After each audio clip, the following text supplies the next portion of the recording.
ஜெபம் செய்வோம். கர்த்தரை நான் எக்காலத்திலும் ஸ்தோத்தரிப்பேன். அவர் துதி எப்போதும் என் வாயில் இருக்கும். அன்பின் பரலோக பிதாவே, இந்த மகிழ்ச்சியான இந்த காலை வேளைக்காய் தேவனுக்கு நன்றி செலுத்துகிறோம். காலைகள் தோறும் உமது கிருபை புதிதாக இருக்கிறது என்று பார்க்கிற பிரகாரமாய் புதிய கிருபைகளினாலே எங்கள் ஒவ்வொருவரையும் நிரப்புவீராக. இந்த புதிய நாளை காணும்படி எங்களுக்கு கிருபை செய்த தேவன் இதுவரைக்கும் நடத்தி வந்தது போல கர்த்தர் தொடர்ந்து எங்களை நடத்துவீராக. புது கிருபைகளினாலும் தேவ பலத்தினாலும் எங்களை நிரப்பி அனுப்பும். இந்த வார்த்தைகளோடு கூட எங்களோடு கூட பேசுவீராக. பிரசன்னராயிரும், மகிமைப்படும். இயேசுவின் நாமத்தில் ஜெபிக்கிறோம் நல்ல பிதாவே, ஆமென். ஆராதனை காரணமாக நாம் யாவரும் எழுதுகின்ற கீதங்களும் கீர்த்தனைகளும் 438வது பாடலை பாடுவோம். நீ உனக்கு சொந்தம் அல்லவே, மீட்கப்பட்ட பாடல். கீதங்களும் கீர்த்தனைகளும் 438வது பாடல்.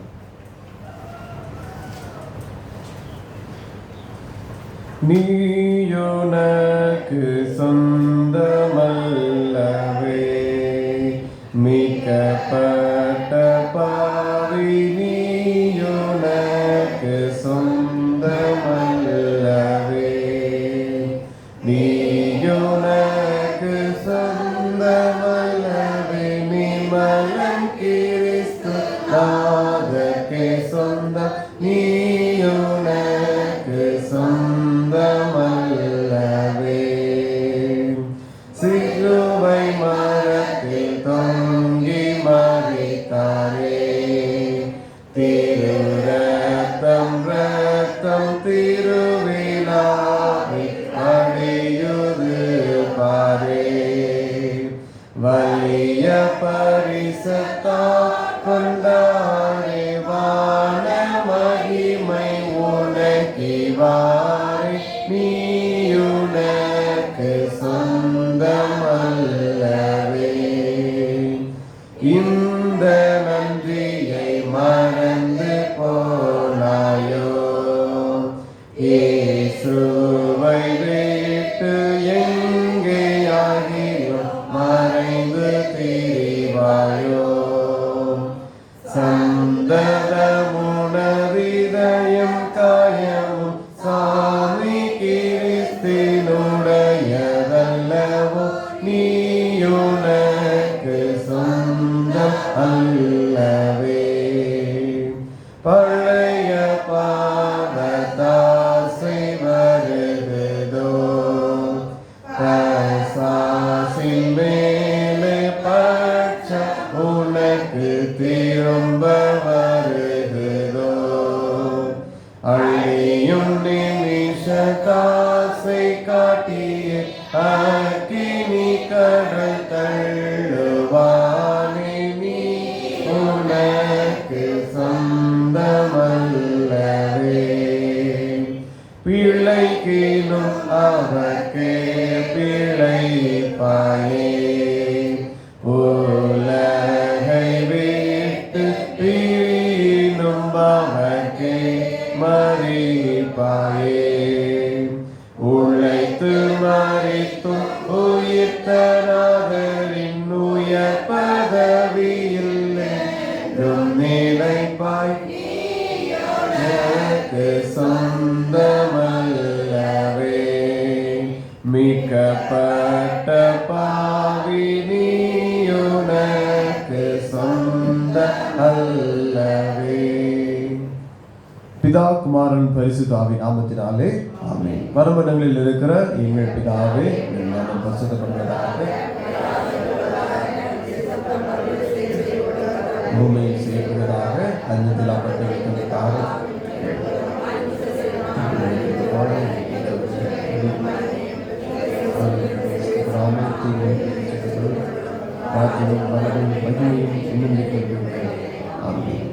சங்கீதம் 51 முறை முறையாய் வாசிப்போம். சங்கீதம் 51. தேவனே, உமது கிருபையின்படி எனக்கு இரங்கும், உமது மிகுந்த இரக்கங்களின்படி என் மீறுதல்கள் நீங்க என்னை சுத்திகரியும். என் மீறுதல்களை நான் அறிந்திருக்கிறேன், என் பாவம் எப்பொழுதும் எனக்கு முன்பாக நிற்கிறது.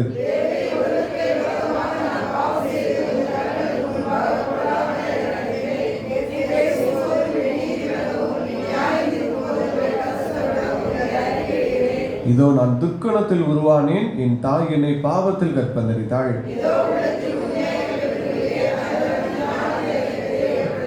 நீர் என்னை ஈசோப்பினால் சுத்திகரியும், அப்பொழுது நான் சுத்தமாவேன். என்னை கழுவியறலும், அப்பொழுது நான் உறைந்த மலையிலும் வெண்மையாவேன்.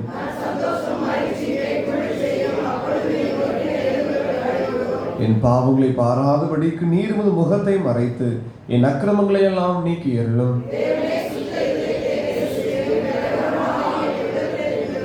உமது சமூகத்தை விட்டு என்னை தள்ளாமலும் உமது பரிசுத்த ஆவியை என்னிடத்திலிருந்து எடுத்துக்கொள்ளாமலும் இரும்.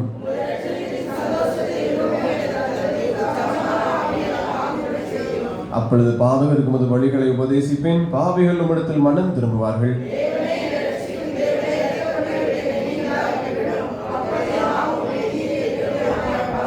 ஆண்டவரே, உதடுகளை திறந்திருளும், அப்பொழுது என் வாய் முடிப்புகளை அறிவிக்கும்.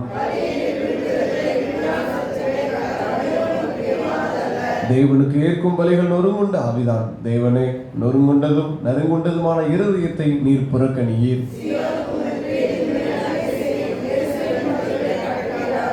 சேர்ந்து வாசிப்போம். அப்பொழுது தகன பலியும் சர்வாங்க தகன பலியும் ஆகிய நீதியின் பலிகளில் பிரியப்படுவேன். அப்பொழுது பீடத்தின் மேல் காளைகளை பலியிடுவார்கள். பிதாவுக்கும் குமாரனுக்கும் பரிசுத்த ஆவிக்கும் மகிமை உண்டாவதாக.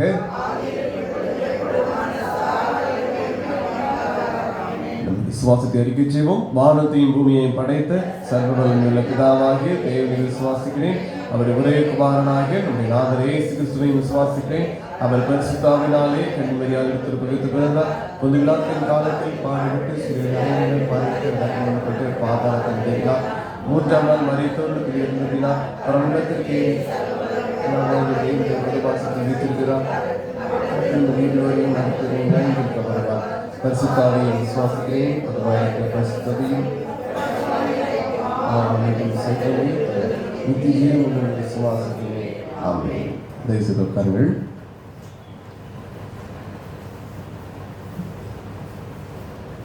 அறிவிப்பு: இன்று மதியம் 12 மணிக்கு பெண்கள் ஐக்கிய சங்க ஜெப கொள்கை ஆலயத்தில் வைத்து நடைபெறும். நீங்கள் பெண்கள் கலந்து கொள்ளும்படி அன்போடு நினைவுபடுத்துகிறேன். இந்த நாளிலும் நம் தியானத்திற்காக வெளிப்படுத்தின விசேஷம் 2வது அதிகாரம் 18வது வசனம் முதல் 29ஆம் வசனம் வரைக்கும் உள்ள திருச்சபையினுடைய கடிதத்தை நாம் பார்க்க இருக்கிறோம். தியத்தீரா சபைக்கு எழுதப்பட்ட கடிதம். தியத்தீரா சபைக்கு எழுதப்பட்ட கடிதம் 4வது சபையாக நாம் இதை பார்க்கிறோம். முதலிலே நாம் ஒவ்வொரு சபைகளாய் பார்த்து கொண்டு வருகிற பொழுது எபேசுவிலே அன்பு குறைந்திருந்ததை பார்த்தோம். அதற்கு பின்பதாக சிமிர்னா சபையினுடைய காரியங்களை நாம் பார்த்தோம். அதிலே நீதி செய்வது குறைந்திருக்கிறது என்கிற காரியத்தை நாம் பார்த்தோம். 3ஆவதாக பெர்கமோ சபையிலே உலகத்தோடு சமரசம் செய்து கொண்டார்கள். உலகத்தினுடைய காரியங்கள் ஆலய திருச்சபைக்குள் வந்த காரியங்களை தேவன் அதை கண்டித்து அவர்கள் மத்தியில் எழுதின கடிதத்தை பார்த்தோம். 4ஆவதாக தியத்தீரா சபைக்கு அவர் எழுதின காரியத்தை குறித்து நாம் பார்க்க போகிறோம். இயேசு இந்த சபைக்கு என்ன காரியங்களை சொல்லுகிறார் என்று நாம் பார்க்க இருக்கிறோம். ஒரு சிறிய சபை, 7 சபைகளிலே சிறிய சபை என்றால் அது இந்த தியத்தீரா சபை தான். ஆனால் பெரிய கடிதம் எழுதப்பட்ட சபைக்கு இந்த சபை தான். சின்ன சபைக்கு பெரிய கடிதமாக எழுதப்பட்டிருக்கிறது. கிறிஸ்துவுக்கு முன் 290 ஆண்டுகளிலே கிங் செலசஸ் நிக்கேட்டார் என்று சொல்லப்படுகிற ஒரு ராஜா அவர் அரசாண்டு கொண்டிருக்கிற பொழுது இந்த பகுதியிலே ஒரு யுத்தத்திற்காக அவர் சென்றிருக்கிற பொழுது யுத்தத்தின் மத்தியிலே ஒரு செய்தி வந்தது. அவருக்கு ஒரு பெண் குழந்தை பிறந்திருக்கிறதாக. ஆகவே பெண் குழந்தை பிறந்ததற்காக அந்த பகுதிக்கு தியத்தீரா என்று சொல்லி அவர் பெயர் வைத்தார். கிரீக் வேர்டு, அந்த கிரேக்க பதத்திலே அவர் தியத்தீரா என்று சொல்லி பெயர் வைத்தார். அப்படி என்றால் பெண் என்று அர்த்தம், குழந்தை, பெண் குழந்தை என்று சொல்லி அர்த்தம், டாக்டர் மகள் என்று சொல்லி அர்த்தமாகவே தியத்தீரா என்று சொல்லி இந்த ராஜா அதில் பெயர் வைக்கிறார். இந்த பகுதியை பார்த்தால் கிட்டத்தட்ட அது ஒரு பள்ளத்தாக்கு போல ஒரு அமைந்திருக்கிற ஒரு பகுதி. லீதியாவுக்கும் மீசியா, இந்த 2 பகுதி, அப்போஸ்தலர் 2 பகுதியும் பார்க்கிறோம். லீதியா, மீசியா 2 பகுதிக்கு மத்தியிலே அந்த எல்லை பகுதியில் இருக்கிற ஒரு பகுதி தான் இந்த தியத்தீரா பகுதி. இன்னும் இது பார்க்கிற பொழுது இந்த பகுதியிலே எந்த ஒரு கோட்டையோ எந்த ஒரு வேலியோ கிடையாது. முதலில் சொன்னபடி பெர்கமோஸ் பகுதி ஒரு உயர்ந்த மலை ஸ்தலத்திலே மேலே இருக்கக்கூடிய ஒரு பகுதி. மலைக்கு மேல் இருக்கிற பகுதி பெர்கமோ. மலைக்கு கீழ் அடிவாரத்தில் இருப்பது இந்த தியத்தீரா. மலை அடிவாரத்தில் இருக்கிறதுனாலே இது இன்னொரு காரியம் என்ன என்று சொன்னால், பெர்கமோ தான் தலைநகரம். துருக்கியுடைய தலைநகரம் பெர்கமோ. இந்த பெர்கமோட தலைநகரத்தை பிடிப்பதற்கு யுத்தத்திற்கு யாரெல்லாம் வருகிறார்களோ அவர்கள் பெர்கமோ மலையில ஏறுவதற்கு முன்பதாக இந்த பள்ளத்தாக்கிலே அவர்கள் பாளையம் இறங்குவார்கள் முதலாவது. அப்படினாலே அங்கே இருக்கிற பொழுதே அவர்களை அழித்து விட வேண்டும், வர்ற ஜனங்களை அழிக்க வேண்டும் என்பதற்காக ஒரு பகுதி அமைக்கப்பட்டதுதான் தியத்தீரா பகுதி. அப்படினாலே வருகிற அநேகர் இங்கேயே அவர்கள் முடித்துக் கொள்ளப்படுவார்கள். அதே போல யுத்தம் அடிக்கடி நடப்பதினாலே இந்த தியத்தீரா பகுதி மீண்டும் மீண்டும் பல முறை அழிந்து கட்டப்பட்ட ஒரு பகுதி. ஒரு யுத்த களம் போலதான் இந்த தியத்தீரா பகுதி அங்கே இருக்கும். அதன்படினாலே மீண்டும் மீண்டும் கட்டப்பட்ட ஒரு ஸ்தலம் தான் இந்த தியத்தீரா ஸ்தலம். இன்னும் பார்க்கிற பொழுது கிறிஸ்துவுக்கு பின்பதாக 1ஆம் நூற்றாண்டிலே பார்க்கிற பொழுது இது ஒரு மிகப்பெரிய ஒரு பிரசித்தி பெற்ற பகுதியாக இருந்தது தியத்தீரா பகுதி. எதற்கு என்று சொன்னால், இதிலே அந்த சாயம் தயாரிக்கிற அந்த பணிகள் செய்கிறது, துணிக்கு சாயம் இடுவதிலே, அதிலும் அந்த பர்பிள் கலர், வயலட் கலர் என்று சொல்லுகிற அந்த பர்பிள் கலர் அதில் தயாரிக்கிறதுலே அவர்கள் மிகப்பெரிய பிரசித்தி பெற்ற இந்த பகுதியாக தியத்தீரா பகுதி இருந்தது. காரணம், இந்த பகுதியில் மட்டும்தான் அந்த காரியங்கள் செய்யப்பட்டன.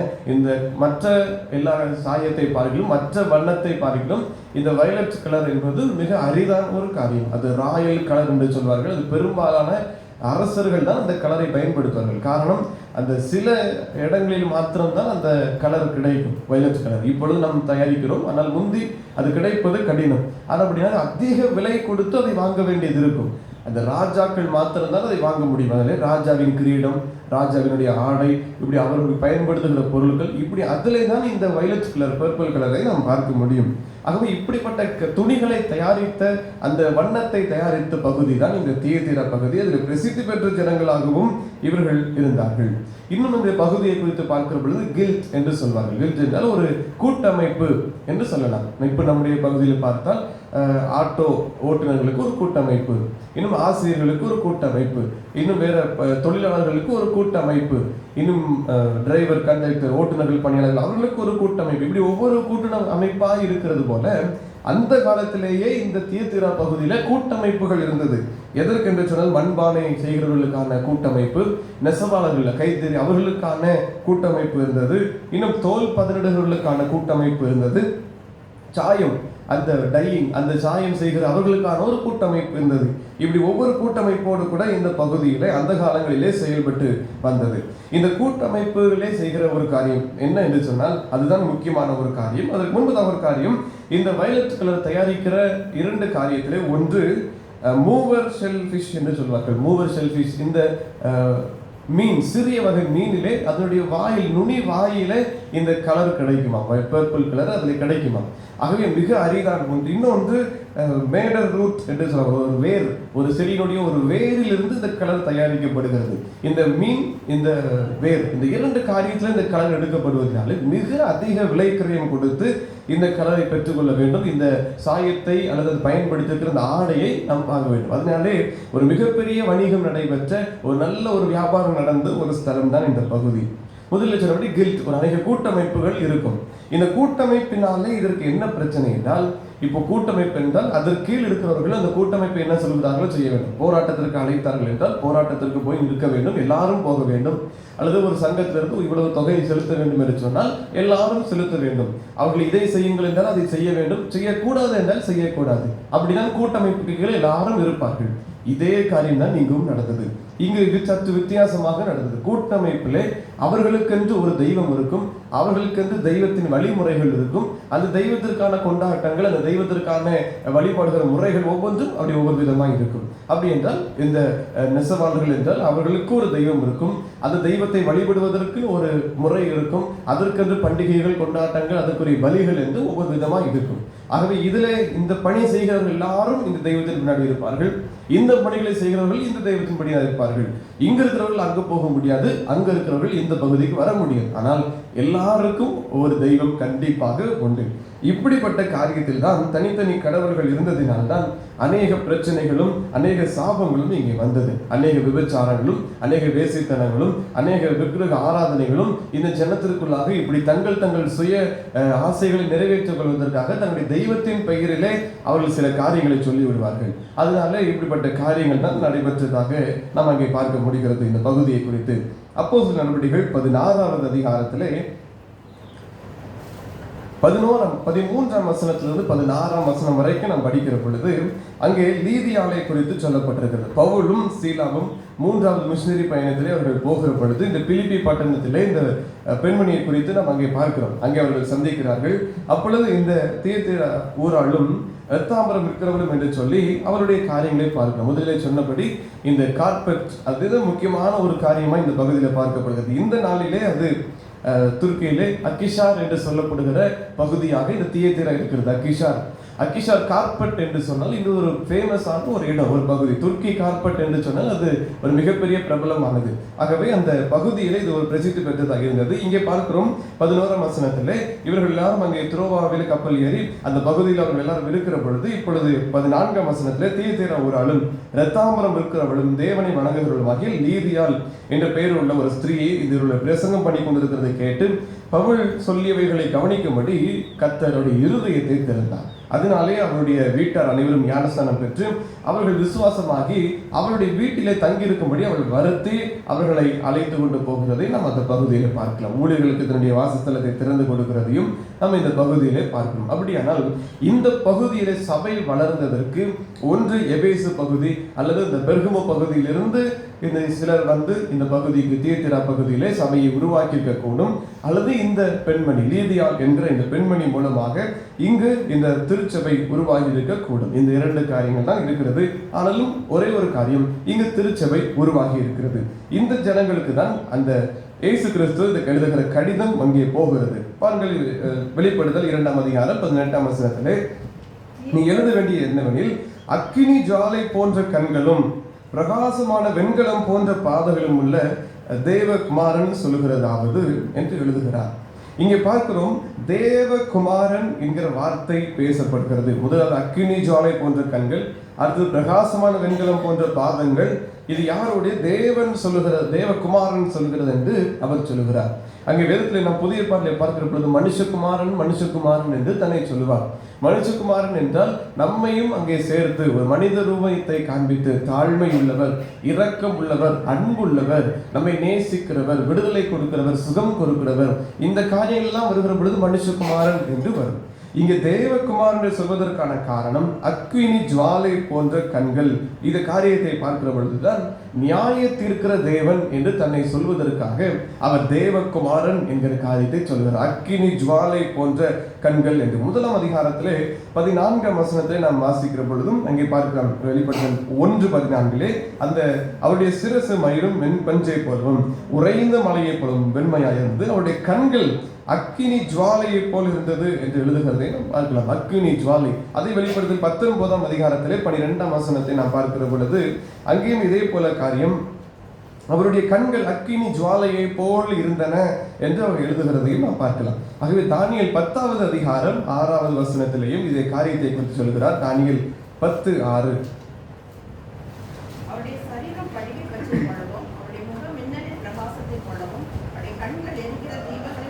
அவருடைய கண்கள் எரிகிற தீபம் என்று அவருடைய முகம் மின்னல்களை போல பிரகாசித்ததாகவும் இங்கே எழுதப்பட்டிருக்கிறது. அப்படியானால் இங்கே நியாயம் தீர்க்கிற தேவன், அக்கினி பட்சிக்கிற அக்கினி என்று தன்னை சொல்லித்து எழுதுகிறார். நியாயம் தீர்க்கிற தேவன், நான் வல்லமை உள்ள தேவன் நான் சொல்லிதான். அதுக்காக தான் தேவகுமாரன் என்று சொல்லுகிறார். மனுஷகுமாரன் என்கிற பதம் இரக்கம் உள்ளவர், அன்புள்ளவர் என்ற பதம் இங்கு பயன்படுத்தவில்லை.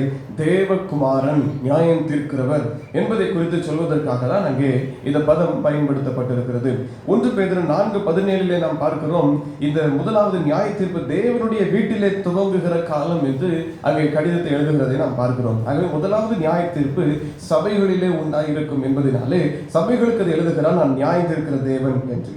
அடுத்த வசனம் 19ஆம் வசனத்திலே உன் கிரியைகளையும் உன் அன்பையும் உன் ஊழியத்தையும் உன் விசுவாசத்தையும் உன் பொறுமையையும் நீ முன்பு செய்த கிரியைகளிலும் பின்பு செய்த கிரியைகள் அதிகமாய் இருக்கிறதையும் அறிந்திருக்க. முதல் கடிதத்தில் வாழ்த்து வருகிறது. உங்கள் கிரியைகள் நன்றாக இருக்கிறது, உங்கள் அன்பு அதிகமாய் இருக்கிறது, நல்ல ஊழியம் செய்கிறீர்கள், விசுவாசத்தில் நல்ல வளர்ந்திருக்கிறீர்கள், பொறுமையா இருக்கிறீர்கள், நீங்கள் முன்பை காட்டிலும் பின்பு நல்ல வளர்ச்சி பெற்றிருக்கிறீர்கள் என்றெல்லாம் முதலாவது வாழ்த்தி கொண்டு வருகிறார்.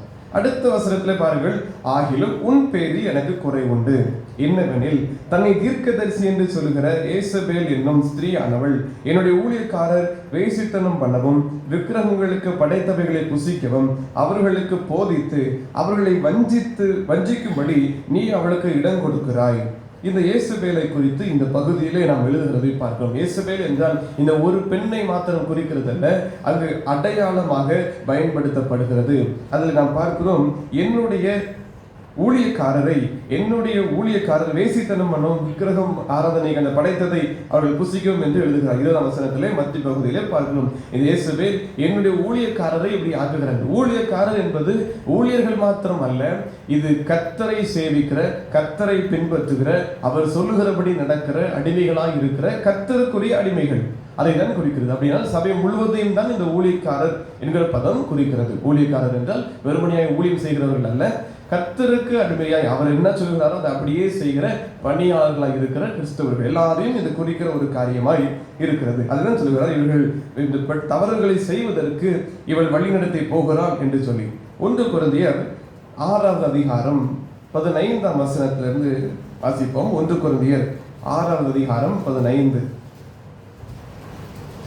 உங்கள் சரீரங்கள் கிறிஸ்துவின் அவயவங்கள் என்று அறியீர்களா?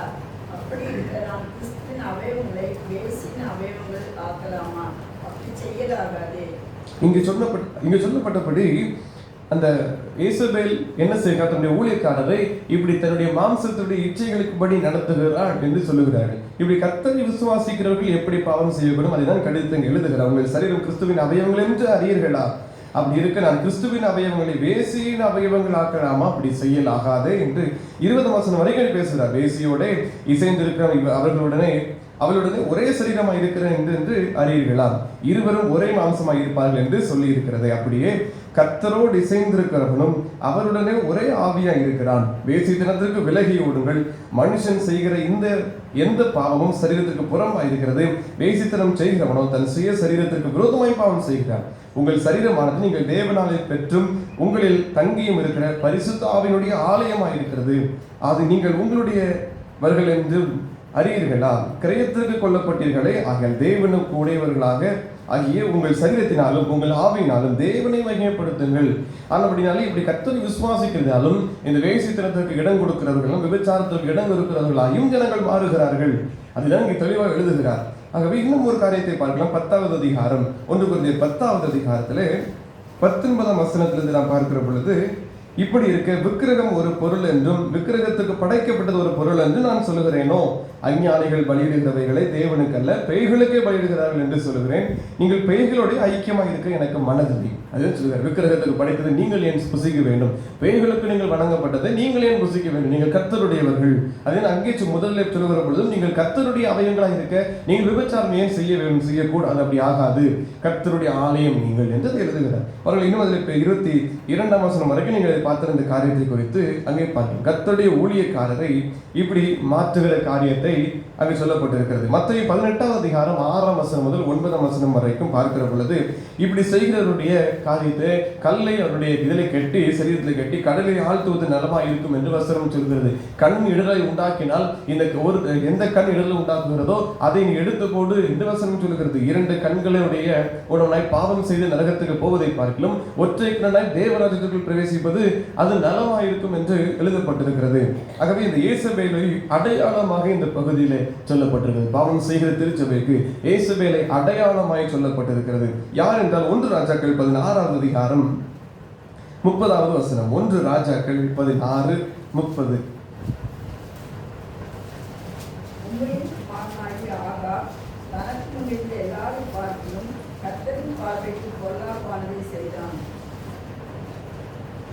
இது யார் என்று சொன்னால் ஆகாப் என்பது இயேசபேலுடைய கணவராக இங்கே நாம் பார்க்க முடிகிறது.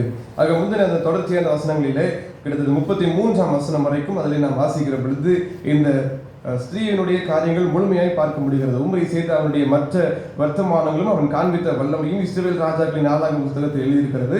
உம்ரி தன் பிதாக்களின் தெரிந்த பின் சமாரியாவில் அடக்கம் பண்ணப்படுகிறார். அவனுடைய குமாரனாகி ஆகாப் அவன் ஸ்தானத்திலே ராஜாவாக. இந்த ராஜாவினுடைய காரியங்களை தான் இந்த நாம் பகுதியில் பார்க்க முடிகிறது. இந்த ஏசபேலுடைய காரியங்களை உம்ரியின் குமாரனை ஆகாப் தனக்கு முன்னிருந்த எல்லாரை பார்வையும் கர்த்தரின் பார்வைக்கு பொல்லாப்பானதை செய்த ஒரு மகன். இவருடைய தகப்பனை குறித்து பார்க்கிறோம்.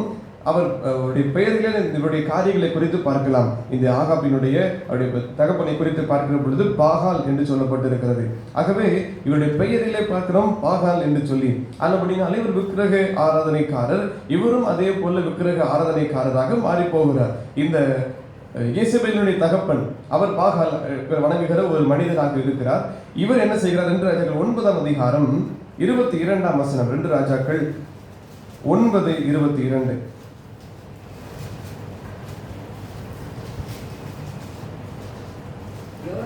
யெகூவை கண்டவுடனே யெகூவே சமாதானமா என்றான். அதற்கு யெகூ, உன் தாயார் யேசபேலின் வேசித்தனங்களும் அவளுடைய புள்ளி சூன்யங்களும் இத்தனை ஏராளமாய் இருக்கிற சமாதானம் ஏது என்றான். ஆகாப் இங்கிருந்து சென்று ஏசபேலை திருமணம் செய்து கொடுக்க போகிறார். அவர் ஒரு அந்நிய தெய்வத்தை நாடுகிற ஒரு ஸ்திரீ. இருந்தாலும் அவருடைய தகப்பன் பாகால், அவருடைய காரியங்கள் அவர் பாகாலுக்கு பலி செலுத்துகிற ஒரு ஆசாரியன். ஏசபேலுடைய தகப்பன் பாகாலுக்கு பலி செலுத்தக்கூடிய ஒரு ஆசாரியன். இந்த ஆசாரியனுடைய அவங்க சம்பந்தம் கலந்து கொண்டு